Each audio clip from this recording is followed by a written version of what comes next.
Bonjour et bienvenue dans cette nouvelle vidéo où je vous partage mon secret indispensable pour stopper les mauvaises habitudes.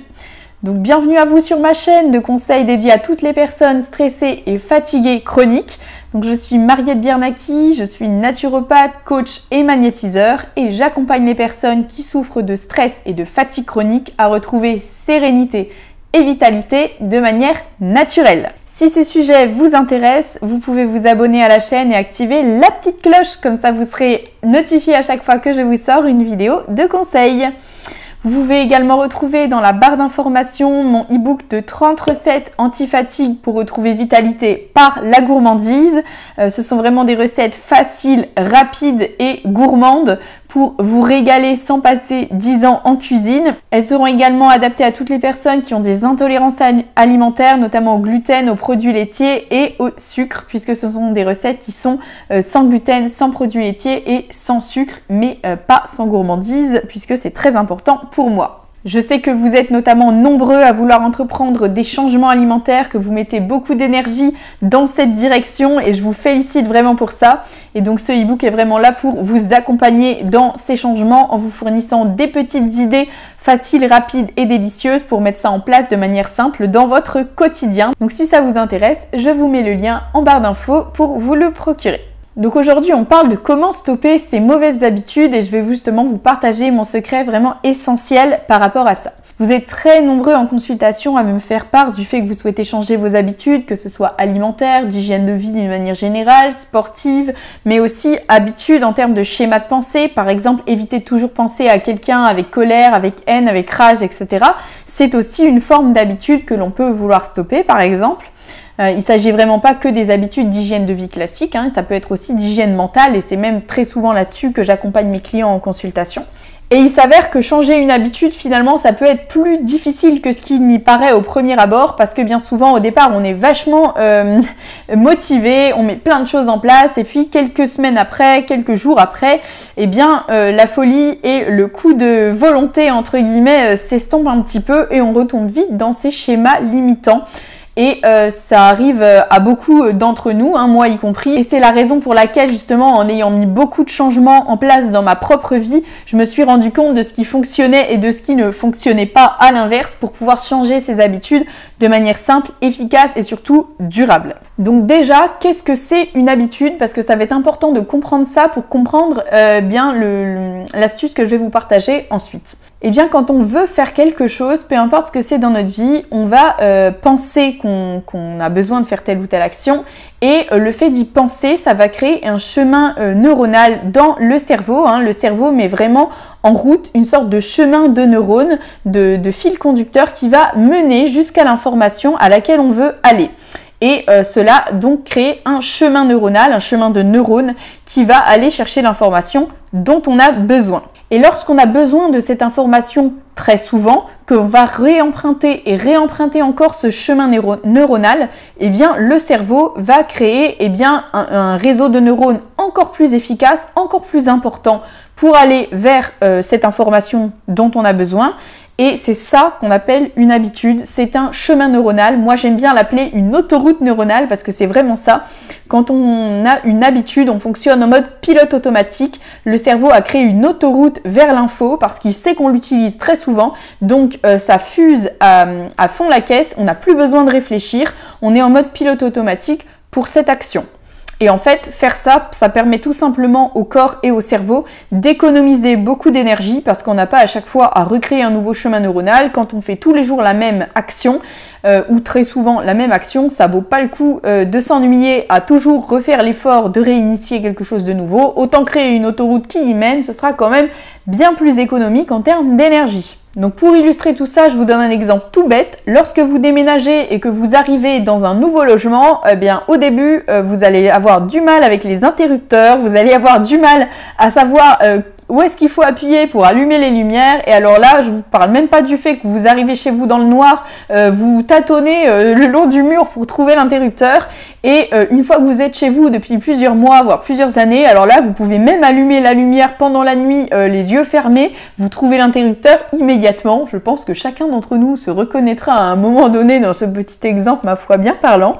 Et donc, c'est exactement ça qu'on appelle une habitude. Le cerveau a créé un chemin neuronal, une autoroute neuronale vers l'interrupteur est à cet endroit et vous savez exactement à quelle hauteur il faut lever votre bras pour appuyer dessus. Et donc, il se passe exactement le même principe pour n'importe quelle habitude. Et dans cette vidéo, pour que ce soit plus concret, parce que c'est une habitude que je revois souvent en consultation, où les personnes me disent qu'elles ont envie de la stopper, et bien c'est le fait de manger trop de chocolat. Voilà, je prends cet exemple tout simplement parce qu'il m'a été fourni par vous en consultation. C'est vrai que vous me dites souvent, je mange trop de chocolat, j'aimerais bien en consommer de manière plus modérée. Donc je vais prendre cet exemple pour le but de la vidéo, pour que ce soit plus compréhensible pour chacun. Et donc maintenant qu'on a vu ce que c'est une habitude, voyons ce que c'est une mauvaise habitude. Puisque là, l'objectif, c'est de stopper les mauvaises habitudes et pas les habitudes d'une manière générale. On a vu que l'habitude permet d'économiser de l'énergie. Donc finalement, quand c'est quelque chose qui nous aide, on voit pas pourquoi on s'en priverait. Et donc une mauvaise habitude, entre guillemets, je m'explique sur ce que j'entends par là. Une mauvaise habitude, ça va être justement une autoroute neuronale, un geste que l'on fait tout le temps, une pensée que l'on a tout le temps et qui n'est pas ou qui n'est plus ressource pour nous aujourd'hui, c'est-à-dire qu'elle nous freine dans notre développement, dans notre évolution, pour aller vers là où on veut vraiment aller en termes de guérison, en termes de mieux-être. Peut-être que cette habitude, elle a eu raison d'être par le passé, mais qu'aujourd'hui, elle n'a plus raison d'être et qu'on aimerait s'en défaire tout simplement. Donc si je reprends l'exemple de la personne qui mange trop de chocolat, par exemple, elle pourrait vouloir se défaire de cette mauvaise habitude de manger trop de chocolat parce que peut-être qu'elle se dit que ça l'entrave aujourd'hui pour retrouver de l'énergie, pour retrouver de la vitalité, que ça lui pompe de l'énergie digestive, etc. Et donc quand on a envie justement de changer cette mauvaise habitude, il y a souvent ce moment où on sent que c'est plus fort que nous, où on sent que finalement on va avoir comme du mal à changer et que vraiment il y a une force comme irrésistible et invisible qui nous empêche de passer ce pas et qu'il y a toujours un bon moyen de se dire que demain ce sera le bon moment où aujourd'hui je le fais et puis demain je commence, c'est demain que je ferai, etc. Ou alors le fait de tout bien mettre en place, comme je disais tout à l'heure, et d'abandonner au bout de quelques jours ou quelques semaines et de retomber en fait dans son ancien schéma et donc dans son ancienne habitude. Donc je vous rassure déjà sur le fait que c'est complètement normal d'avoir tendance à revenir à une habitude, à une mauvaise habitude, d'avoir tendance à y revenir, et je vais vous expliquer pourquoi juste maintenant. Donc déjà la première chose, c'est déculpabiliser par rapport à ça, puisque avoir une mauvaise habitude et avoir tendance à y revenir, je vais vous expliquer comment dans le cerveau, physiologiquement, c'est normal d'avoir des difficultés à s'en libérer, ce qui va m'amener ensuite bien sûr au conseil pour comment s'en libérer. Donc si je reprends mon exemple d'une personne qui consommait trop de chocolat et qui voulait stopper cette mauvaise habitude, elle va par exemple se dire bon allez non, je prends qu'un carré aujourd'hui, et puis finalement elle se retrouve à en manger 2-3, et puis peut-être même à finir la tablette et se dire non mais c'est bon, demain j'arrête, demain je stopperai cette mauvaise habitude. Et donc comme je disais, c'est totalement normal que d'avoir du mal à stopper une mauvaise habitude, tout simplement parce que c'est impossible de stopper une habitude. Voilà, les choses sont dites, on ne peut pas stopper une habitude. Oui, certes, mon titre est un petit peu mensonger, je le conçois, mais ceci dit, il y a vraiment bien un petit secret que je vais vous partager après, parce qu'on ne peut pas stopper une habitude. Il faut vraiment le comprendre, parce que tout simplement, quand on a créé une autoroute neuronale dans notre tête, ou un chemin neuronal tout court dans notre tête, dans notre cerveau, eh bien, on ne détruit pas un chemin neuronal. C'est-à-dire qu'on ne peut pas stopper une mauvaise habitude en se disant « je coupe l'autoroute ». Non, ça ne fonctionne pas comme ça dans le cerveau, l'autoroute, elle est là. Et donc, stopper l'habitude, ça sous-entend qu'on pourrait stopper l'autoroute. Or, ce n'est pas possible. Et donc on en vient justement à mon fameux secret pour définitivement changer ses habitudes, puisque plutôt que de stopper une habitude, comme je vous l'ai dit, ce n'est pas possible, on va plutôt adopter le terme de changer ses habitudes, puisque c'est vraiment ça.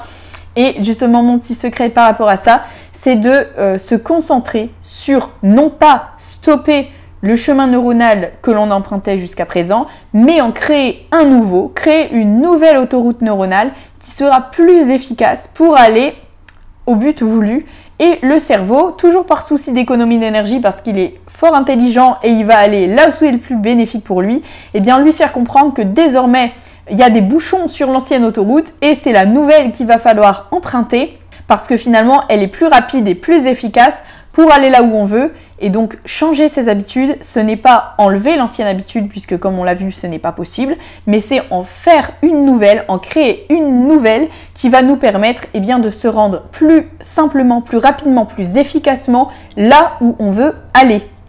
Et pour créer ce nouveau chemin neuronal, il n'y a pas 50 façons de faire, il faut déjà pouvoir avoir la première pensée qui va nous y mener. Lors de mes accompagnements de coaching, par exemple, j'amène vraiment les personnes que j'accompagne à pouvoir faire ce premier chemin neuronal, c'est-à-dire avoir la première pensée, les questionner, etc., jusqu'à faire émerger d'elle-même la pensée qui va créer ce nouveau chemin neuronal. Et une fois que le chemin neuronal il est créé, donc ensuite, on va pouvoir l'ancrer et faire en sorte que la personne, elle planifie des actions pour que ça devienne vraiment une nouvelle habitude, une nouvelle autoroute. On va élargir le chemin jusqu'à ce qu'il devienne une autoroute grâce justement à l'accompagnement. Ça se fait au fur et à mesure des séances. Et au bout de quelques mois, bien souvent, la personne me dit en fait, j'y pensais même plus à mon ancienne habitude, je l'ai complètement perdue, je m'en étais même pas rendu compte. Et c'est assez fréquent d'ailleurs que des personnes me disent « Ah ouais, c'est vrai que je faisais ça avant, j'avais complètement oublié. » Parce qu'en fait, plutôt que de se focaliser sur « il faut que j'arrête que », qui en fait ne fait qu'entretenir ce chemin neuronal, parce que plus on se dit qu'il faut qu'on arrête, par exemple, si je reprends l'exemple du chocolat, plus je pense au fait qu'il faut que j'arrête de manger du chocolat, plus je réentraîne l'autoroute neuronale au fait que j'ai envie de chocolat, puisque j'arrête pas de penser au chocolat. Donc finalement, c'est contre-productif d'essayer de stopper une habitude. Donc là, la personne, elle va plutôt mettre en place une nouvelle habitude qui lui est propre. Ça peut être par exemple prendre l'habitude de prendre un autre type de dessert que du chocolat. Ça peut être par exemple faire une activité physique qui va compenser le besoin qu'elle avait par exemple de trouver certains nutriments dans le chocolat. Enfin voilà, peu importe en fait, ça peut être vraiment tout et n'importe quoi. Il n'y a pas de jugement à émettre par rapport à ça. Après, c'est vraiment propre à chacun. Dans mes accompagnements, c'est tout l'objectif, c'est que chacun a, à mon sens, déjà les solutions en lui, les réponses en lui pour pouvoir aller vers ce qu'il souhaite, que ce soit en termes de guérison, de mieux-être, d'apaisement, de sérénité. Et moi, mon travail, c'est de vous aider à aller piocher cette solution qui se trouve déjà en vous. Donc voilà, j'espère que cela a pu déjà vous déculpabiliser si toutefois vous avez l'impression de stagner, d'avoir du mal à mettre en place de nouvelles habitudes et surtout à vous aider en fait à pouvoir passer concrètement à l'action et à vous dire que on ne stoppe pas une nouvelle habitude, on en crée une nouvelle bien plus efficace pour nous mener au chemin de la sérénité, de la vitalité et du mieux-être. Je sais que ce conseil peut paraître trivial, mais je vous assure qu'il fait toute la différence et je vous invite vraiment à l'essayer, à le mettre en place dans votre vie avant de porter un jugement dessus parce que vous pourriez, oui, être bien surpris de son efficacité. Si cette vidéo vous a aidé dans votre cheminement, vous pouvez la liker pour me le faire savoir, pour soutenir mon travail. Vous pouvez aussi vous abonner à la chaîne pour bien recevoir tous mes prochains conseils. Je vous dis, prenez bien soin de vous, on se retrouve très vite, à bientôt!